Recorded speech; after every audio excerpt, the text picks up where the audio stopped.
My name is Lily, and if you've ever wondered how long it takes to shatter a child's entire world, I can tell you. It takes exactly 4 minutes and 23 seconds. That's how long my mom sat in the car outside my dad's house before she pulled away without saying goodbye. I was 14, an age where everything already feels unstable. Your body's changing, your friends are unreliable, and you're stuck between wanting your mom to tuck you in and wanting her to leave you alone. But no one prepares you for what it feels like when your mom, the one person who's supposed to never leave, simply does. She just left, but I didn't know that at first. She told me we were going to spend the weekend at Dad's house. That was normal. They had been divorced for years by then. Every other weekend was part of the routine. We packed light, stayed 2 nights, then she'd pick me up on Sunday evening like clockwork. I packed a small duffel bag, a hoodie, 2 pairs of jeans, my sketchbook, and my charger. I left my school uniform hanging in the closet because I'd need it Monday morning. I remember asking her, should I bring my homework? And she said, no, it's just 2 nights. Just 2 nights. That lie still echoes. When we pulled into Dad's driveway, I noticed she didn't turn off the engine. She didn't even put the car in park. She kept her sunglasses on, even though it was overcast, and she looked straight ahead like she was staring down something on the horizon that only she could see. Go ahead, she said softly. He's expecting you. Something felt off. Usually, she'd walk me to the door, hug me, remind me not to forget my toothbrush. But this time, her hands gripped the steering wheel like it was the only thing keeping her from flying apart. I opened the door slowly. My heart started pounding, though I couldn't say why. It was just a regular drop-off, right? I stepped out, slammed the door shut behind me, turned around, waiting for her to roll down the window and wave. But she didn't. Instead, she drove away. No hesitation, no rearview glance. Just gone. I stood there frozen on the pavement. I thought maybe she forgot something, or maybe she needed to take a call. Something small. Something temporary. I waited 5 minutes. 10. Then I panicked.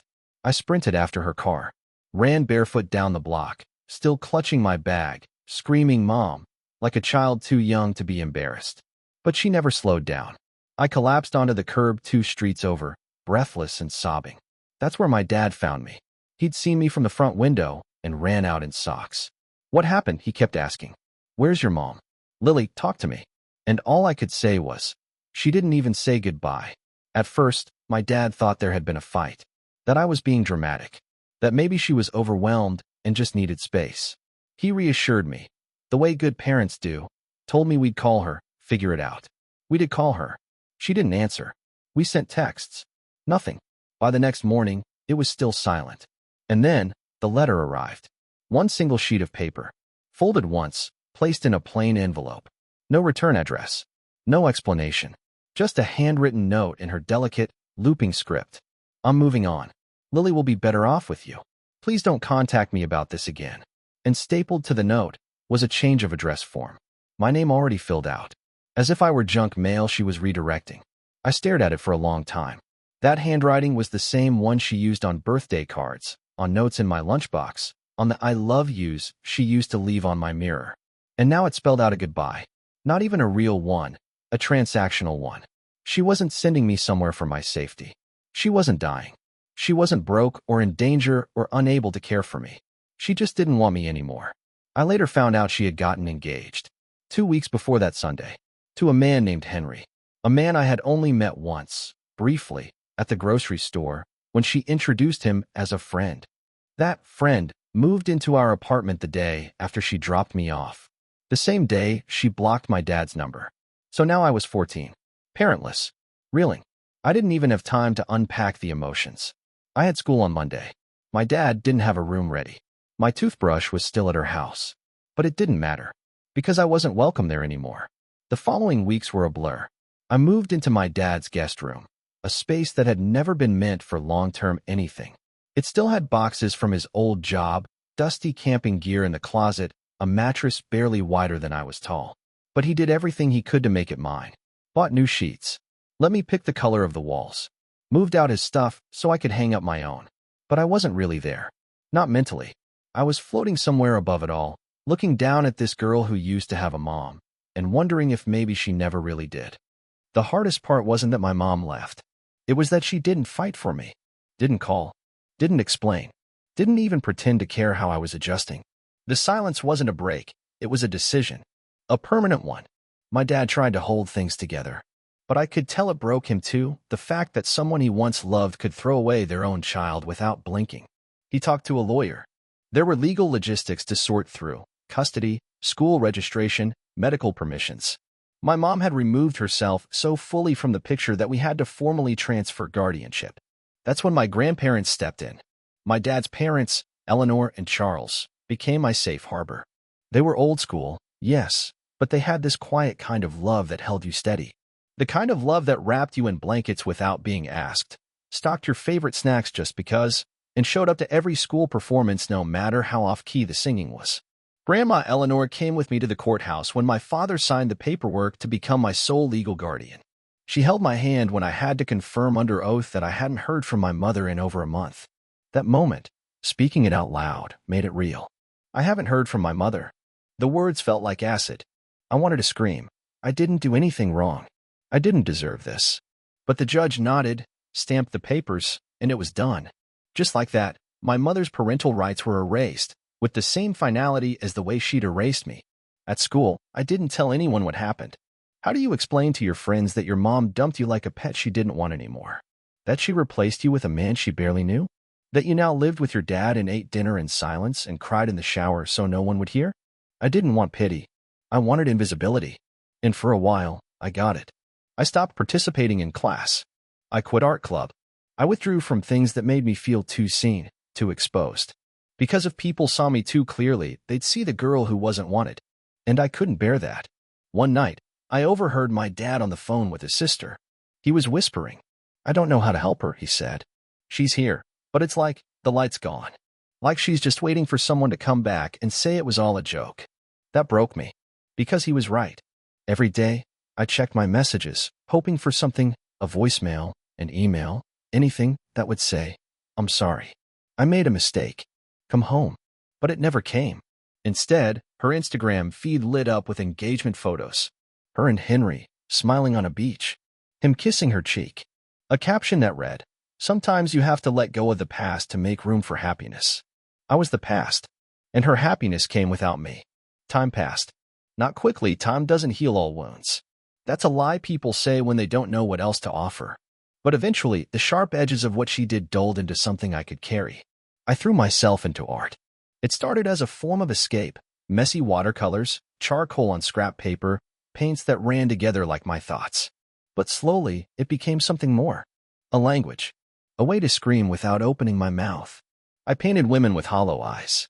Girls with broken halos. Children sitting on doorsteps waiting for mothers who never came back. Each piece was a confession. Each canvas a page in the story I couldn't yet say out loud. My grandparents encouraged it. My dad built me a small studio in the garage with a skylight and shelves. When I got into art school, my grandmother cried like I just won an Olympic medal. My father? He simply hugged me tighter than he ever had before. And for the first time in years, I felt like maybe, just maybe, I belonged somewhere. I hadn't heard from her in almost 6 years. Not a card. Not a call. Until the day an envelope showed up at the gallery where my senior show was being held. No return address. Just my name, in handwriting I hadn't seen since I was 14. Inside, a folded note and a photo. The photo was of me, one she must have taken from my school website or social media. I was standing in front of one of my pieces, a sculpture of a mother and child, split in half. And the note? "You've grown into such a beautiful woman. I always knew you'd be special. I'd love to talk sometime. I've missed you terribly. I'm in town next weekend for a family event. Maybe we could meet. Love, Mom." Love, Mom. As if those words still belonged to her. As if she had any right to call herself that. I stared at the note for a long time. My hands were shaking. It had been so long since I'd even allowed myself to think about her face, let alone see her words again. I told myself I wouldn't go. That she didn't deserve my time, my energy, my breath. But I did go. Not for her. For me. Because I needed to look her in the eye and say the things I never got to scream the day she drove away and never looked back. We met at a small cafe near the park, a place she used to take me when I was little. I recognized her immediately. Older, thinner, but still carrying herself like someone untouched by guilt. She smiled as if nothing had happened. "Lily," she breathed. "You look amazing." I sat down, cold, silent. She started rambling about her marriage, her travels, how she and Henry had been trying to adopt, how they'd settled down, how she'd been meaning to reach out for so long, but life just got in the way. I let her talk. And then I asked, why now? She blinked. Well, there's a family reunion next month, she said carefully, and I thought, maybe we could go together. You could meet your cousins. It would mean so much to everyone to see us, back together. There it was. The reason. She didn't want me back. She wanted to parade me. To show everyone she was a good mother again. To smooth over the story with a photo and a hug. A rewritten ending, neat, forgivable, marketable. And I wasn't going to let that happen. She waited for me to say something. Anything. Maybe she expected tears. Maybe she thought I'd fall into her arms, desperate for a mother's affection. Maybe, in the version of the story she told herself, I was still that 14-year-old girl, standing on the curb with a duffel bag and a heart full of hope. But I wasn't. I was a woman now, one she didn't raise. One she left behind. I'm not going to your reunion, I said flatly. Her face twitched. Lily. I'm trying here. No, you're not, I said. You're trying to look like you're trying. That's not the same thing. She sat back, lips pursed. Her hands trembled slightly around the cup of coffee. You hurt me, I continued. And not just by leaving. By never calling.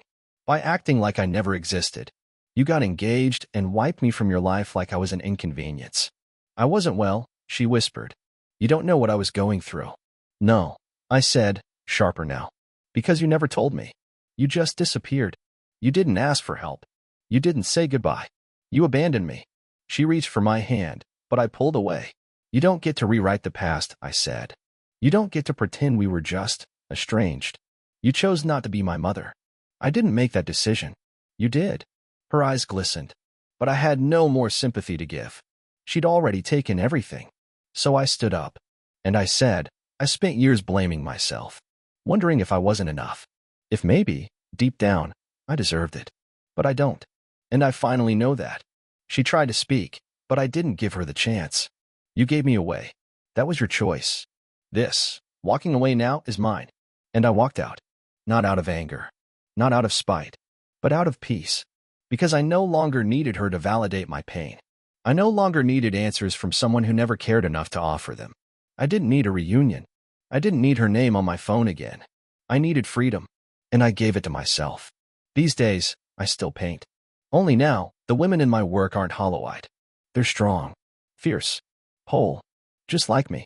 Because being unwanted didn't break me. It taught me how to become my own home. And I finally believe. That's enough.